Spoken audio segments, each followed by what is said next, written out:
Boa tarde, pessoal. Tudo bem? Aqui é o engenheiro Luiz. Hoje eu resolvi mostrar um pouco de como funciona aquelas treliças espaciais, né, que a gente utiliza nas nossas estruturas, muitas vezes para suspender ela ao solo. Como que funciona a análise, tá bom? Para isso, eu gostaria de mostrar para vocês, eu queria fazer primeiro uma comparação entre uma estrutura convencional e uma estrutura treliçada. Quais são as diferenças, tá? E no final desse vídeo eu vou mostrar qual é a grande vantagem de um sistema treliçado como esse. Tá bom? Então aqui eu resolvi colocar aqui no F-Tool, tá? Esse vídeo vai ser um pouco mais longo, tá? Esse aqui é o F-Tool, para quem não conhece, é um software de análise de estruturas, a gente utiliza desde a faculdade, tá bom? E o objeto de estudo são esses dois pórticos, tá? É um pórtico com 3 pilares, tá? E um pórtico treliçado. Qual será a diferença entre eles? Tá bom? Lembrando que eu estou analisando laranjas com laranjas. Então, o que acontece? Esse pórtico ele tem a mesma dimensão, tá bom? Ó, 4 metros, são dois vãos de 4 metros,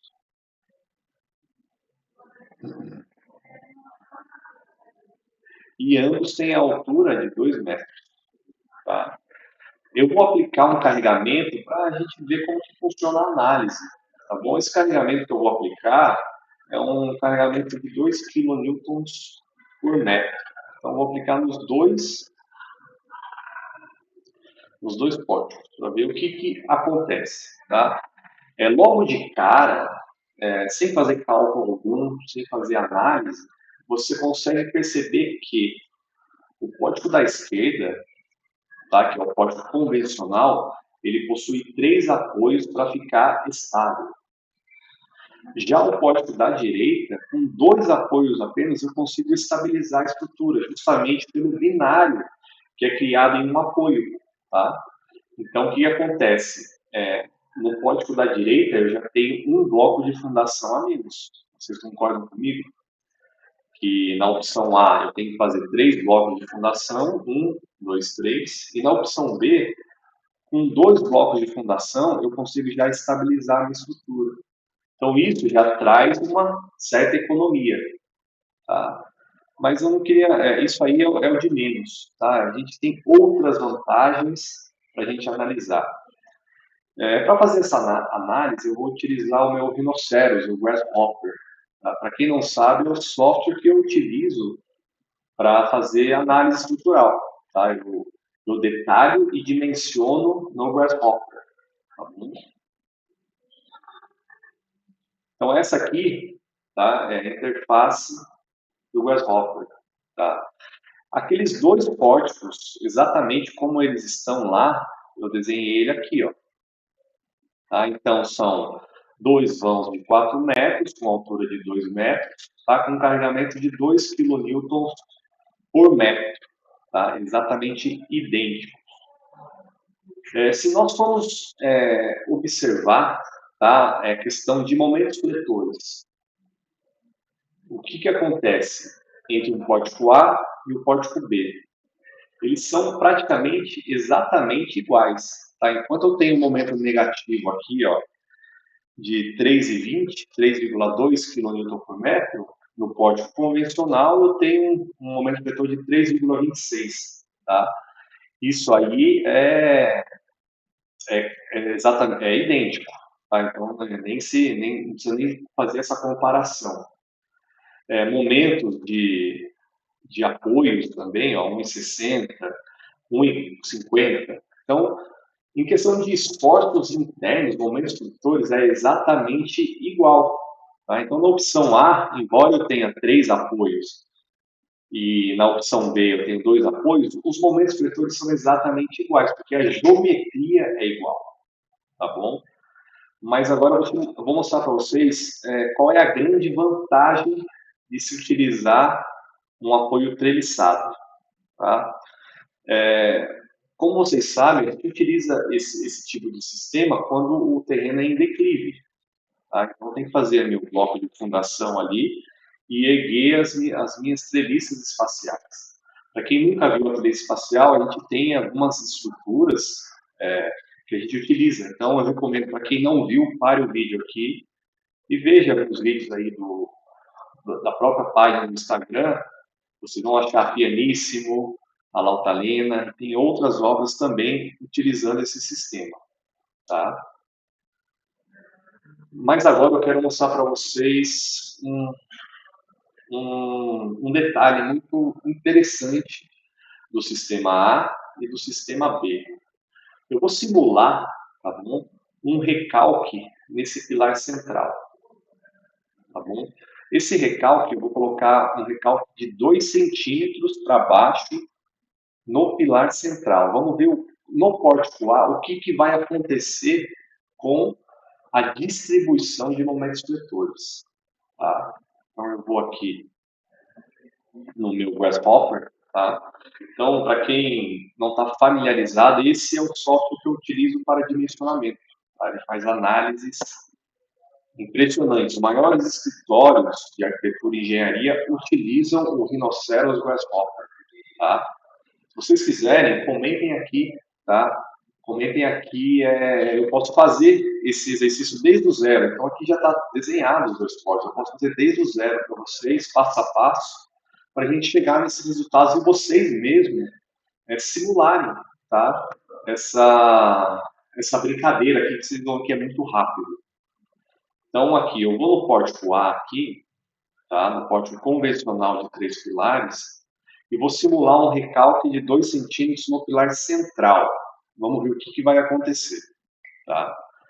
Então, aqui está um apoio rígido, né? Uma deformação de zero, então é um apoio rígido, não tem recalque. Eu vou simular um recalque de 2 centímetros. Tá? 0,02, está em metro.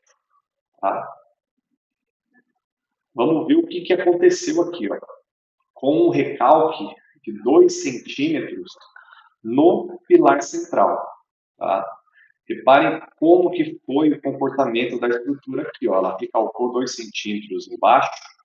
Olha o que aconteceu com a redistribuição de momentos fletores. Tá bom? Antes, só para vocês lembrarem, o maior momento fletor era no centro de 3,20. Tá? Vou mudar aqui de novo. 3,20. Então, recalcou 2 centímetros. 0,02. Opa. 0,02. O momento fletor máximo agora passou para os cantos. E olha, ele dobrou praticamente, olha, 6,12 kN por metro. No vão central, ele aumentou também, de 3,20 foi para 3,60. E nos apoios, a gente teve a maior redistribuição de momento fletor. Tá? Então, um recalque no centro da estrutura, tá? Exagerar nas deformações aqui, tá? Resultou em um momento fletor máximo de 6,12. Tá? Então, o que acontece nas estruturas? Qual que é a solução quando acontece isso? Qual que é a solução para a gente evitar esse tipo de deslocamento indesejável nas obras? Né? É a gente passar o baldrame. Tá? Um baldrame ligando os pilares, se um dos pilares recalcar, tá? Esse baldrame vai fazer a redistribuição de deformação e não vai deixar que a estrutura recalque. Tá bom? Então, a solução do pórtico A é jogar o baldrame. Tá? Porque daí você ligando um baldrame no outro, a gente tem essa compensação de esforços. Beleza? Então, agora eu vou fazer o mesmo teste. Tá? Lembre-se, é a mesma geometria, é os mesmos vãos, é o mesmo carregamento. O que eu vou fazer? Eu vou jogar um recalque. Tá? Eu vou jogar o recalque no apoio B. Tá? Nesse segundo apoio, eu vou jogar um recalque de 2 centímetros também. Vamos ver o que vai acontecer. Então, eu vou aqui no segundo pórtico, que é a treliça espacial, e eu vou jogar um recalque de 2 centímetros, tá bom? Então, ó, ele tava com recalque zero, tá? Então, ele está com recalque zero. Eu vou jogar um recalque de 2 centímetros, vamos ver o que vai acontecer com o segundo pórtico, que é a treliça espacial, que é o que a gente utiliza nas nossas obras. Digamos, então, que o apoio da direita recalcou 2 centímetros para baixo. Coloquei. O que aconteceu com os esforços aqui do pórtico? O que aconteceu com eles? Vamos aumentar aqui o comportamento dos momentos fletores. Joguei o deslocamento de 2 centímetros. O que aconteceu? Nada. Será que o recalque está errado? Vamos aumentar. Então, vou colocar um recalque de 5 centímetros. 0,05. Vamos ver o que acontece. Nada. Então, por que a estrutura do apoio A, a estrutura convencional, quando eu jogo o recalque, tá? Vou jogar de novo. Aqui, ó, sem recalque, com recalque. Vou fazer a mesma coisa com a estrutura B. Tá? Sem recalque. Sem recalque.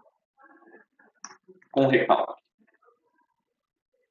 Por que a estrutura B ela não sofre com o recalque do solo? Tá?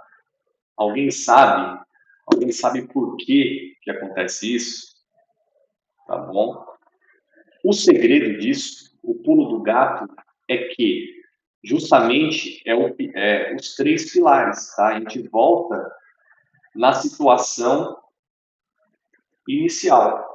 A estrutura A, ela sofre com os recalques justamente porque ela tem 3 pilares. A estrutura B não sofre com os recalques porque ela tem apenas 2 pilares. Qual que é a resposta disso? Uma estrutura, a estrutura A, é hiperestática. O que é uma estrutura hiperestática? Ela tem mais apoios que o necessário para ficar estável. Tá? Então, ela tem mais apoios, ela é mais rígida. Enquanto a estrutura B, ela é uma estrutura isoestática. Tá bom? O que é uma estrutura isoestática? Ela tem o número de apoios necessários para ficar estável. Tá? Então, por que uma sofre com recalque e a outra não sofre? Justamente por isso. Por a estrutura A ela ser hiperestática, quando um pilar vai afundar, ela vai repuxar a estrutura. Tá? Ela vai repuxar, ela vai assim, não, você não vai recalcar, não, eu vou puxar você para cima. Quando ela vai repuxar a estrutura, os momentos fletores, eles vão aumentando. Tá? É o que acontece aqui, ó. Se vocês repararem, ó, vamos simular a deformação de novo. A gente está deformação aqui, né? Aqui, ó. Então, quando acontece esse recalque no pilar central, o que a estrutura faz? Ela é hiperestática, ela tem mais números de apoios do que o necessário. Então, vai acontecer o quê? Ó, não, você não vai recalcar, eu vou puxar você para cima. Tá? Então, a tendência é o quê? A estrutura está recalcando. Ó. A estrutura está recalcando. O que vai acontecer? Os pilares das laterais vai falar, não, você não vai recalcar. E ele vai puxar a estrutura. E ela puxando essa estrutura, ela vai aumentar os momentos fletores. Tá? Então, esse é o significado da estrutura hiperestática, ela sofrer com recalques. Tá? Já a estrutura B, ela não sofre porque ela é isoestática. Se você lembrar das resistências materiais, quando você faz uma análise de recalque numa estrutura isoestática, ela não sofre com os esforços internos, ela própria se estabiliza, tá? Então, assim, se um dos apoios vier recalcar, ela apenas vai se acomodar à nova posição, ela não vai criar mais momentos fletores. Tá bom? Então, esse é o pulo do gato das estruturas espaciais. Eu sempre tento trabalhar com estruturas isoestáticas. Assim, ela não tem influência de aumento de esforços com pequenas deformações. Lembre-se que eu estou falando de pequenas deformações. Se sua estrutura deformar 10 centímetros, não tem quem segure ela. Mas para pequenas deformações, ela vai se estabilizar. Então, se um apoio ela vier ter um recalque de 1 centímetro, ela apenas vai se acomodando, tá? Não tendo aumento de momentos fletores. E isso faz todo sentido, porque se vocês forem pensar, essas estruturas espaciais, a gente sempre projeta elas em terrenos em declive. Então, o terreno vai fazendo isso aqui, ó, tá? E imagina se eu tenho um pilar aqui embaixo, eu tenho um pilar aqui em cima. Imagina eu cortar o terreno inteiro para travar essa fundação. É inviável, porque daí eu vou ter que rasgar eu vou ter que ligar o apoio A no apoio B com um baldrame sobre a terra. Tá? Isso aí muitas vezes inviabiliza, porque a gente está falando assim em terrenos em pirambeira, vamos dizer assim. Tá? Então, todas as estruturas treliçadas que vocês veem aqui no estúdio, nenhuma eu travo com baldrames. Tá? Por quê? O terreno é muito em declive. Eu não consigo ligar o apoio A no apoio B. Eu vou ter que rasgar tudo isso aqui. Depois eu tenho que ligar no outro pilar. No outro pilar. Isso acaba inviabilizando porque o terreno é em declive. Tá? Só que quando eu trabalho com estruturas isoestáticas, eu não me preocupo tanto se minha fundação ela não está travada. Se ela deformar 1 centímetro aqui, 1 centímetro ali, a estrutura vai se acomodar, tá? E ela não vai sofrer a influência de aumento de tensões nos seus elementos, tá? Deu para entender? Tem alguma dúvida? Essa aula ficou muito grande, mas é um pulo do gato muito interessante. Como eu disse, o básico sempre funciona. Tá? Não procurem fazer grandes análises, né? Pô, o pessoal sempre complica muito estruturas e eu sempre luto para falar que estruturas é simples, tá? Isso aqui é um conceito simples, tá? De deformação e recalque. Todas as estruturas que vocês veem aqui no estúdio, nenhuma eu travei com baldrames, porque as estruturas são isoestáticas, tá? Elas têm o número ideal de apoios para se manter em pé. Então, se um bloco vier fazer uma pequena deformação, ela vai se compensando.